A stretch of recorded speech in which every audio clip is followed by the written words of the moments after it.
Hello friends, मैं रचना Amarnath happy literature channel में आपका स्वागत करती हूँ। तो फ्रेंड्स, इस वीडियो में हम डिस्कस करेंगे एक टॉपिक जिसका टाइटल है the theatre of the absurd. तो पहले हम शॉर्टली इस कॉन्सेप्ट को समझेंगे, इसका मतलब क्या है, उसके बाद हम नोट्स के थ्रू इसको समझेंगे। तो चलिए स्टार्ट करते हैं।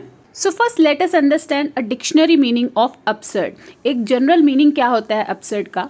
अपसर्ड का मतलब होता है इलॉजिकल, जिसमें कोई लॉजिक ना हो, जिसमें कोई मीनिंग ना हो, मीनिंगलेस हो। You can also say ridiculous. तो ये सारे जो वर्ड्स है इसका मतलब है absurd. Now let's come to the theatre of the absurd. अब थिएटर ऑफ द अपसर्ड क्या था? एक मूवमेंट था, एक ट्रेंड चला था जिसमें राइटर्स जो है 1940 से लेके 1960s में जितने भी राइटर्स थे उन्होंने अपने प्ले में, अपने वर्क में एब्सर्डिटी को ज़्यादातर प्रेजेंट किया है। तो कई सारे इस वक्त प्ले आए थे 1940s से लेके 1960s में, जिसमें ह्यूमन एग्जिस्टेंस पर सवाल उठाया गया।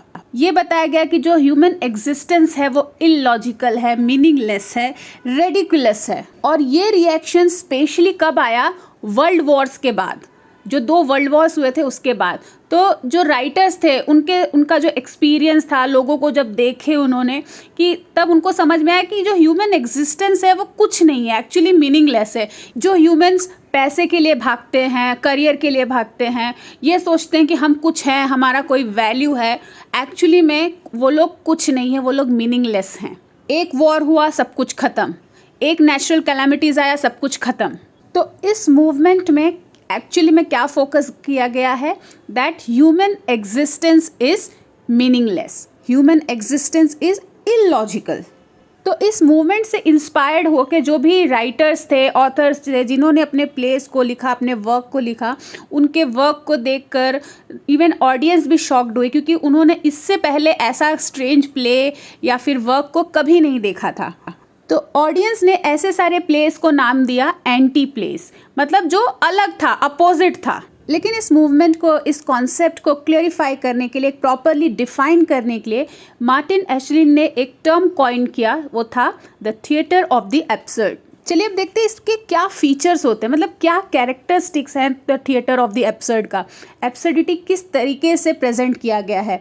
तो प्ले में एब्सेंस दिखाते हैं, एम्प्टीनेस, नथिंगनेस, अनरिजॉल्व्ड मिस्ट्रीज, ये सब क्या है? सेंट्रल फीचर्स है थिएटर ऑफ एब्सर्ड का। अगर आपको एक प्ले पता है वेटिंग फॉर गडो, आपको ये सारे फीचर्स उसमें मिल जाएंगे। आपको एब्सेंस मिल जाएंगे कि एक गडो नाम के इंसान का 2 लोग वेट करते हैं, पूरा प्ले खत्म हो जाता है लेकिन उसका प्रेजेंस उसमें दिखाई नहीं देता। फिर उसमें नथिंगनेस है, कुछ नहीं है, कोई मीनिंग नहीं समझ में आएगा आपको। फिर उसमें अनरिजॉल्व मिस्ट्री भी है कि वो गडो आता ही नहीं, ये लोग क्यों वेट करते हैं, उससे क्या पूछना चाहते हैं, कुछ नहीं पता चलता। एक ही सीन जो है वो रिपीट होते रहता है। तो ये सारे जो है फीचर्स होते हैं the theatre of the absurd का।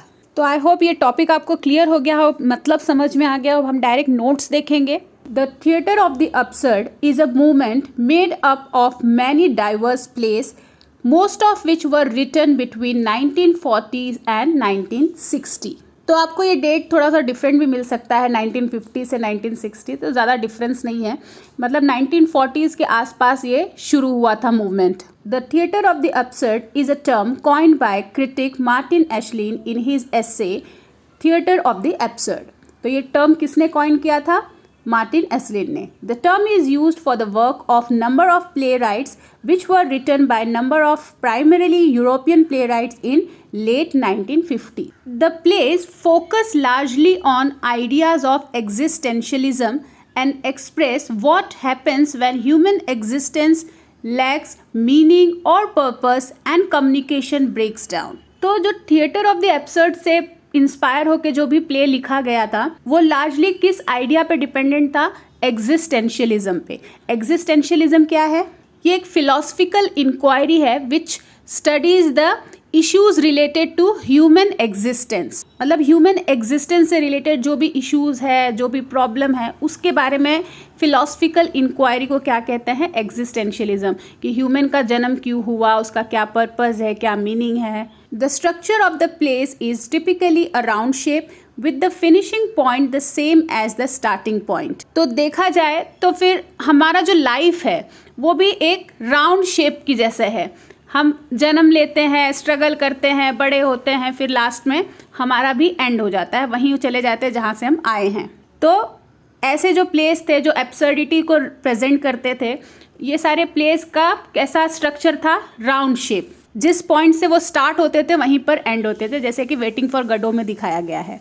Logical construction and argument give way to irrational and illogical speech and to the ultimate conclusion, silence. When first performed, these plays shocked their audience as they were startlingly different than anything they had been previously staged. Startlingly मतलब एकदम strange। तो ये play क्या था, पहले जो इन लोग audience लोग ने जो भी प्ले देखे थे उससे एकदम ही डिफरेंट था, इसलिए उन्होंने इस प्ले को, ऐसे टाइप के प्ले को क्या लेबल दिया, anti place. In attempt to clarify and define this radical moment, Martin Aeschligen coined the term the theatre of the absurd in his 1960 book of the same name. He defined it as such because all of the plays emphasize the absurdity of the human condition, whereas we tend to use the word absurd synonymously with ridiculous. तो absurd का synonym क्या है, ridiculous. The theatre of absurd illustrates the philosophy of Albert Camus in The Myth of Sisyphus. तो Albert Camus का ये work था myth of Sisyphus, जिसमें इन्होंने ये बोला है कि लाइफ का कोई इनहेरेंट मीनिंग नहीं है। इनहेरेंट मतलब कोई परमानेंट, कोई बेसिक मीनिंग नहीं है लाइफ का। तो इनके अकॉर्डिंग जो वर्ल्ड है वो ह्यूमन अंडरस्टैंडिंग के बियॉन्ड है। वर्ल्ड को और लाइफ को ह्यूमन समझ ही नहीं सकता। So it will always remain absurd and we should accept this fact. Martin Esslin considered 4 playwright.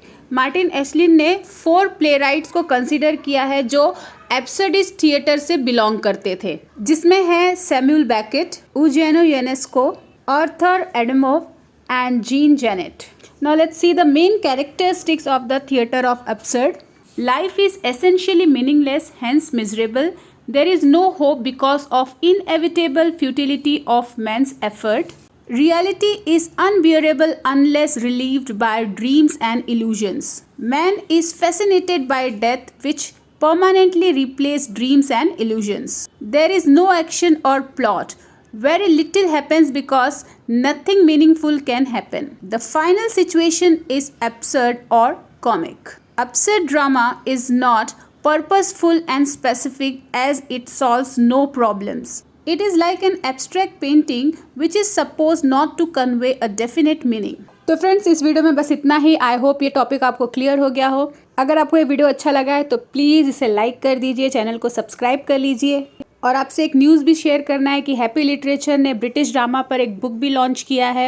ये एक तरीके का एग्ज़ाम गाइड है जिसमें आपको MEG 2 में जितने भी टॉपिक है उसके सबके समरी और क्वेश्चन आंसर्स मिल जाएंगे। तो बुक के सारे डिटेल्स मैं आपको डिस्क्रिप्शन बॉक्स में दे दूँगी, आप उसे ज़रूर से चेक करिए। तो मिलते हैं मेरे नेक्स्ट वीडियो में एक नए टॉपिक के साथ। तब तक के लिए आप अपना ख्याल रखिए। बाय।